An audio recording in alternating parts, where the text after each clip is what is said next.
Hi everybody, I'm Michael Guerin and welcome to the first episode of the Guerin Report. Thank you for taking time out of your day to join us. What's coming up tonight? Well, this girl, Skew With, heads to the Bay to defend her title in the $400,000 Group 1 Tarzino Trophy. We'll talk about who's going to be there to take her on and what sort of track conditions we can expect for the first big day of the new season. Each week, we're going to try and give you a big interview, big subject to get your teeth into. Well, this week we start at the top. Our own champion jockey, James McDonald, talks all things about success, and we delve into his very personal emotions around some of the incredible times over the last decade. J-Mac coming up shortly, and later, exclusive news coming out of the capital. Things are changing in Trentham. We're going to find out more about what that means for the summer of racing ahead. All of that coming up tonight on the Guerin Report. First of all, though, we go black type racing because it's only 5 days to the Tarzino. It's the stuff we all wait for. Winter is gone, spring is here, and very much spring has sprung in the Bay. Spoke to track manager Bryce Milden today. Remarkably, we have a good 4 at the Bay and they irrigated today. Now the weather forecast is very good for the remainder of the week. Rain Tuesday and Wednesday. Bryce said that's no problem. That just means we don't need to irrigate, and they are expecting, if the forecast is right, for us to be racing on a good 4 on Saturday morning. Now that won't suit everybody. Let's go through the market and the numbers for the Tarzino. There are 20 at this stage entries for the Tarzino. 6 we spoke to on the Guerin Report today will not be turning up on a good track. So let's give you the scenario that it is going to remain a good 4. Bryce has said that's what they want to bring it up on Saturday morning. Horses you see on screen, well, Crocetti, great news, Danny Walker, they wanted a good track. Your favourite will be there, as will Bonnie Lass, as will Skew With, as will Waitac. Let's get to the ones who won't be. Andrew Forsman indicating if the track comes up good or even in the better slow range, Mustang Valley will not go. He thinks 1400, second up on a dry track, 2 Pointy Vahua. Yes, Sacred Satono. Yes, Malt Time. Yes, Fraglione. Grail Seeker, yes, Snavy, Tavi is going to go, Pantura, and Geriatrics, who sits, as we speak, last of the 20 entries, only 16 start. He will be getting a start in the Tarzino unless the rain comes, which is not expected. Who else potentially won't be there if things stay as they are now? Lisa Latter saying that Old Town Road is a definite no. Bellardo Boy, almost certainly no. She will yes. With Dis is dramatic. A definite no is Lightning Jack, Calvin Tyler saying he is not heading to the Bay regardless of the weather. And Royden Burgesson saying almost certainly no Bradman, and Town Crier may wait for Hawera coming up around the corner, of course the race last year where she beat Prowess. So 20 on Monday night, very likely to become 14 by Wednesday, 10:30 for acceptance time. What does it mean to your market? Well, Crocetti is almost certainly going to start now, so he'll probably be the shortener, as to there'll be support for Skew With, as to there will be for Bonnie Lass. Not expecting the others to be moving in because those top horses in the market are going to be there. Likely 14. We might have a few final acceptors just in case it does rain, but likely 14 to go to the post for the first Group 1 of the season. Those fields out on loveracing.nz at 10:30 on Wednesday morning. The market's up with tab.co very shortly afterwards. As promised on the Guerin Report, we're going to try to do investigating of some of the big issues. We're going to try and talk to some of the champions and leaders of the industry. We start right at the top tonight. We have a very in-depth, and I must say, a very honest interview with our world champion jockey, James McDonald. And I asked him about the changes in his life for a small town boy from New Zealand to these days be in the affluent eastern suburbs of Sydney. Come a long way, I suppose. Been here for 12, 13 years. Obviously had wonderful background, obviously in Cambridge, growing up, so it was fantastic. But from the ambition of milking cows to living in Vaucluse is a little bit different, but we enjoy it. It's very, very handy to everything. We're 25 minutes to Rosehill, 15 minutes to Randwick in the mornings, and obviously half an hour or 25 minutes to the airport. So obviously that's become quite a frequent visit, that one. Do you ever have times when you're driving home and you think, wow, I'm a small town boy from New Zealand and now I live in Vaucluse, which I didn't know existed? Well, not really, because I suppose I haven't really sat back and smelt the roses, I suppose. But look, I'm very proud of what's happened over the 13 years that I have been in Sydney, and enjoyed every minute of it, which is so important. But now we've got probably a family, and this is a lovely suburb to grow up in and for the kids and obviously live. Been so handy to everything, it's pretty cool. I came here for the championships this year and it was J-Mac. You were everywhere in the papers and on Sky. And that brand is so big now. Does it create unrealistic expectations on what you can achieve? Because even at your level, 25% of rides will be winners, 75% won't because they're not good enough, or sometimes you may not ride them that great. Yeah, exactly. Is it unrealistic being J-Mac? As the brand, rather than the bloke? Yeah, well, it has got a bit of momentum, I suppose, and especially here in Australia. It's obviously it's a great sport to be a part of, and they embrace their sports people, and I'm lucky enough to be riding the best horses in the land, so that becomes a great expectation, and you're scrutinised quite heavily if something does go wrong or whatever. But probably you talk about the nickname J-Mac now, it's got a bit of legs on it. But in Hong Kong now, I've been doing trips overseas. I reckon the last 5 years has been where it's felt like my career is just on a beautiful upward spiral. But the last 5 years, it's just gone like very steep, and I think that's due to the fact that international success has been massive, and riding arguably the best horses not only here but in Hong Kong as well, and so the fanfare has really gone to a new level. Here we are in the eastern suburbs of Sydney. I know when you go to Auckland, people recognise you. If you go to the supermarket here, or you go for a walk, do people now recognise you? Has it got to that stage?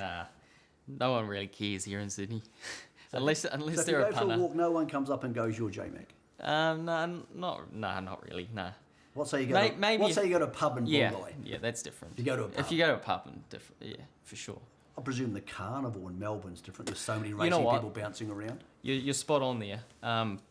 Melbourne's a little bit different to Sydney. Sydney's probably not as racing fanatic as Melbourne. So when we do go to Melbourne, I could be going to buy a paper and they'll be asking what's happening or what's winning or how you going, and it's the same as if I was running on a treadmill. Someone comes up to me and I've got sweat gear on, and you're a jockey. Who are you? And then they ask for tips or whatever. But it's funny. Melbourne's probably a little bit more racing fanatic than Sydney is, but but like you say, if you walked into a Double Bay or Rose Bay, or someone would come up. Do you jump on a plane back from Hong Kong? You're just ridden romantic warrior. You fly home overnight. You're coming back to Australia to ride God knows what next, and think to yourself, this is wild.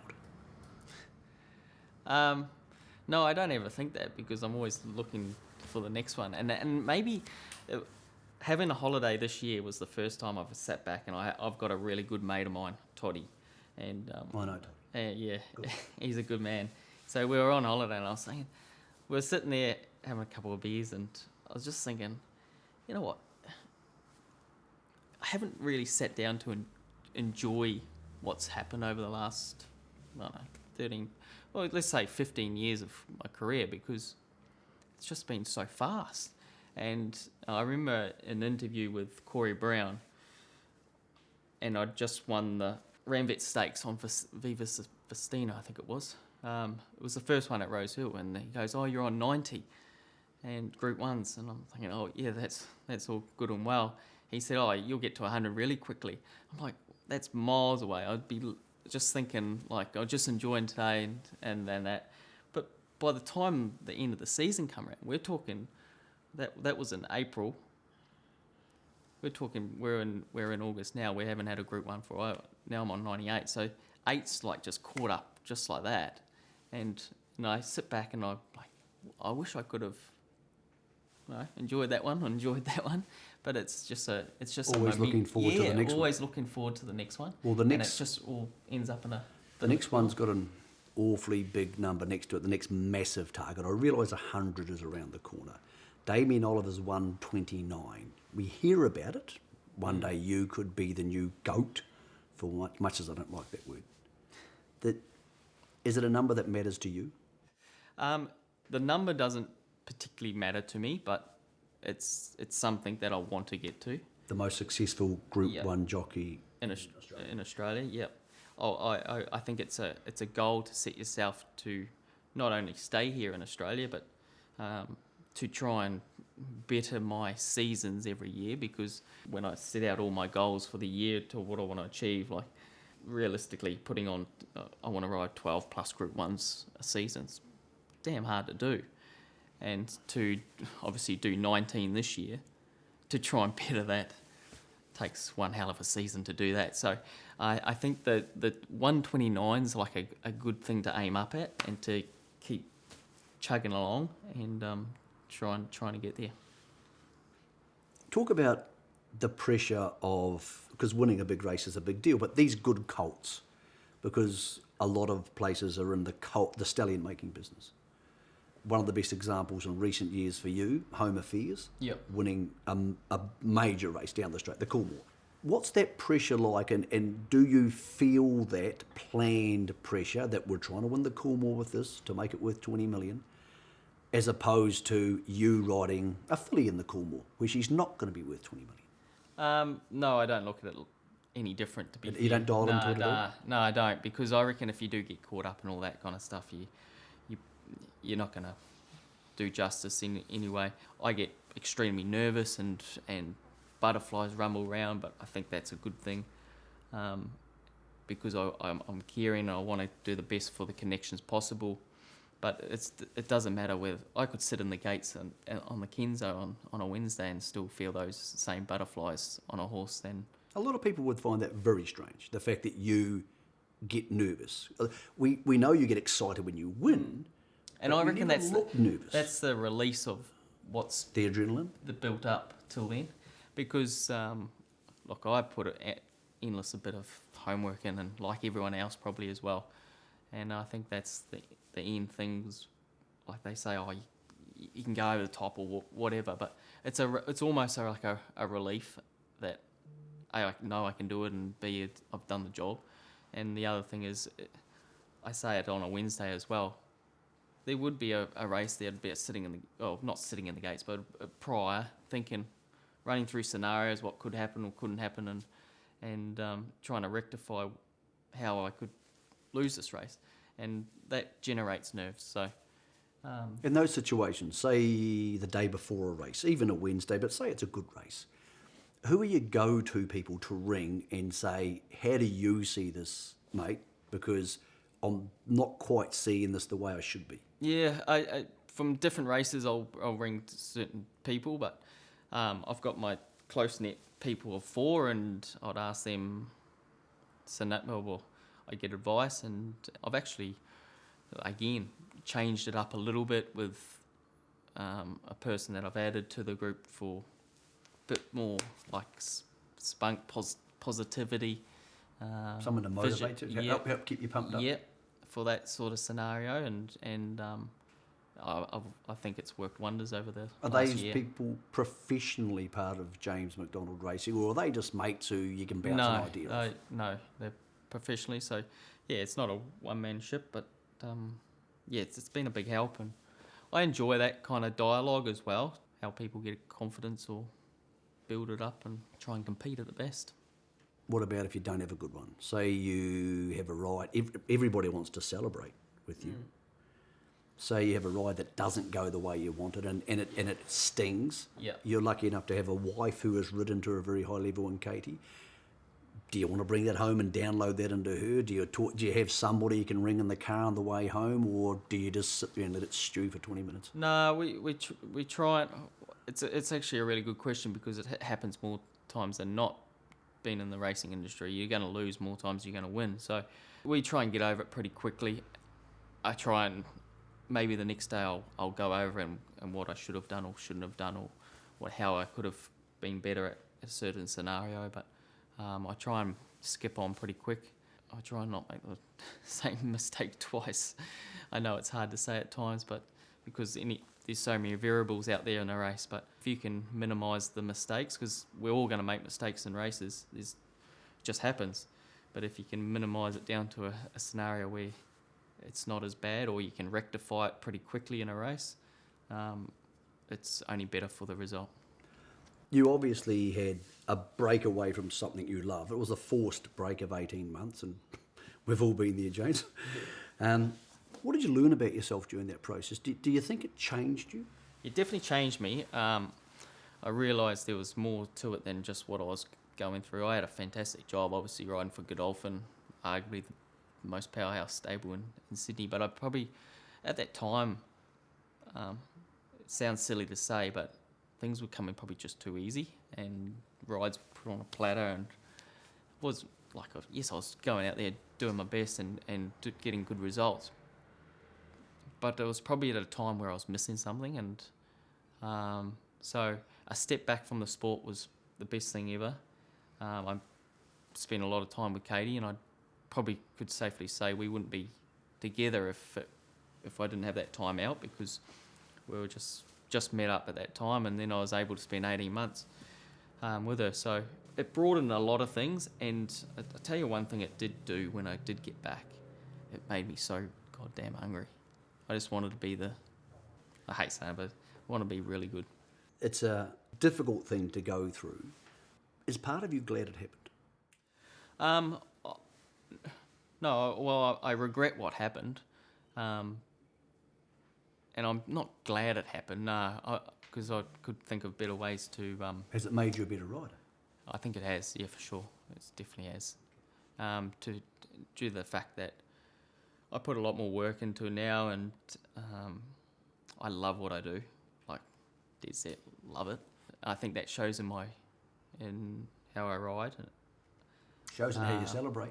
Well, exactly, and the other thing is it all starts meaning something now, and I suppose we all, when you're young and you're up there and you're flying, it just seems you've got no responsibilities, and now for the last 6 years, I've been back 6 years since my disqualification, and like I said, that rise it's happened really quick. I've won 6 consecutive Sydney premierships. I'm only 2 away from, well, hopefully I'll get there if I can, to the all-time record in Sydney. So everything's in grasp, and there are things I want to do, and I'm hoping I can do it, but touch wood, injuries and stay away. But yeah, it's made me very driven. When you won the Melbourne Cup and you had that famous head in the hand moment, I wrote a story about redemption, because that's what it looked like to me. Yeah. Guy rang me 3 months later and he said, mate of mine's been going for a tough time, dark time. He read the story about James McDonald and thought James McDonald went for a bloody tough time, and it inspired him to keep going, and he turned out fine. How does it feel knowing that he's just one of a bunch of people that your story and keeping going with a smile on your face has inspired them to do the same thing? Yeah, it's special, and it obviously hits home a bit, but I suppose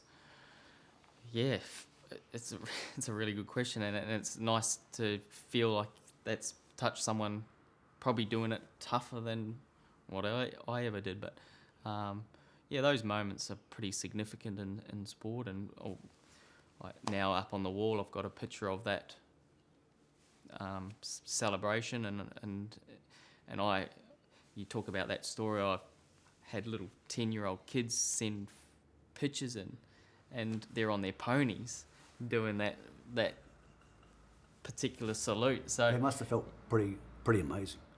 amazing, incredible, and Did you think about yourself being a little kid on the pony when you saw them? Well, half did, yeah. Because you look back on the ponies that we were riding, and we used to burn them around Jonesy's track, and Luke and I used to have little pony races over a furlong and get pulled off. We were galloping on the grass. So those little things just sort of hit home, and now I've got a little girl that sees you on TV and stuff like that. But it's pretty cool stuff, and obviously everyone said, "Oh, did you rehearse that, or did you?"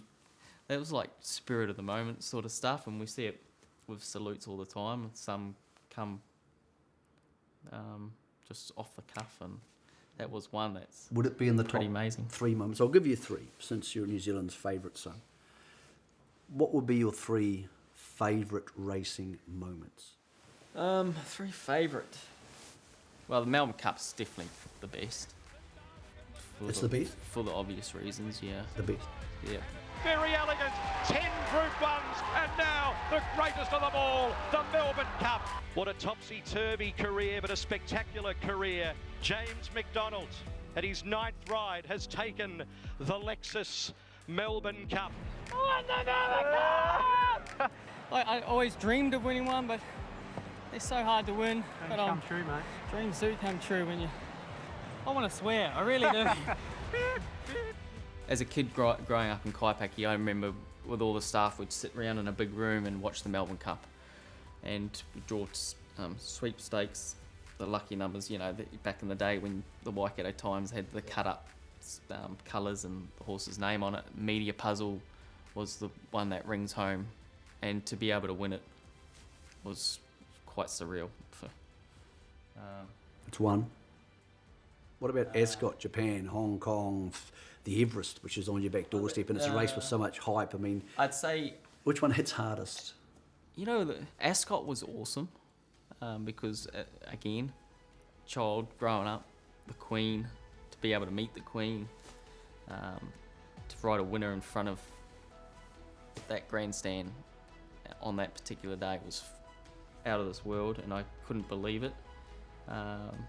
But we have those turning points in your life, and when I was coming back from disqualification, I rode a horse at Ascot that won, and it was called Expert Eye, and I reckon that was the one that triggered, God, this place is amazing, and I want to come back here and ride a significant winner here, and to be able to do it on Nature Strip, who obviously had a lot to do with, he was the best sprinter in the land at the time, and he travelled. It was pretty cool. And a third one would have to be one of Romantics, because he's my best horse, and he's taken me around the world like I'd never believe. He's just the ultimate. The Valley or Sha Tin or Japan? Yeah, Japan? I think it's... Japan was fun. The Cox Plate was probably probably that one, because I love the Cox Plate personally. I think that's the best race in Australasia, and I didn't think I'd won, and to be able to win it by such a small margin was pretty phenomenal on that horse. Romantic Warrior the outside, Alligator Blood at the 100, Romantic Warrior, Mr. Brightside, still Alligator Blood, Mr. Brightside coming at it with Romantic Warrior. It's a photo finish, Mr. Brightside or Romantic Warrior. Romantic Warrior has denied a Hayes fairy tale in the Cox Plate. J-Mac's the first jockey to go back-to-back in the Cox Plate on different horses for 33 years. I've got so much faith in this horse, and oh my God, I thought I got beat.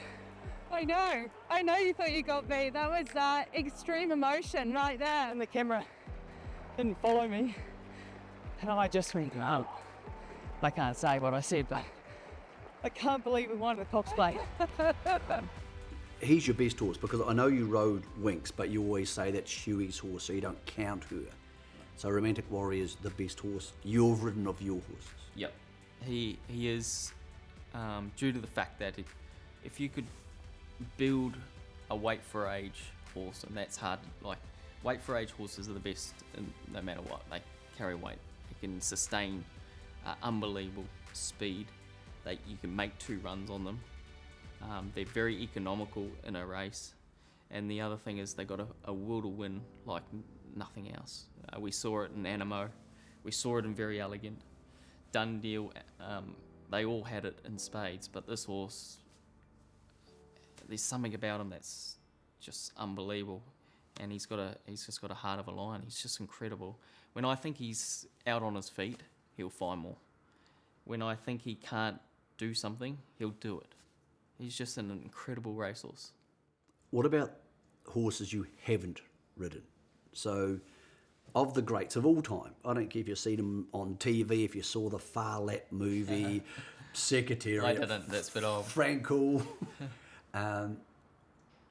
Who's the horse you never rode who you would love to take for a spin? Jeez.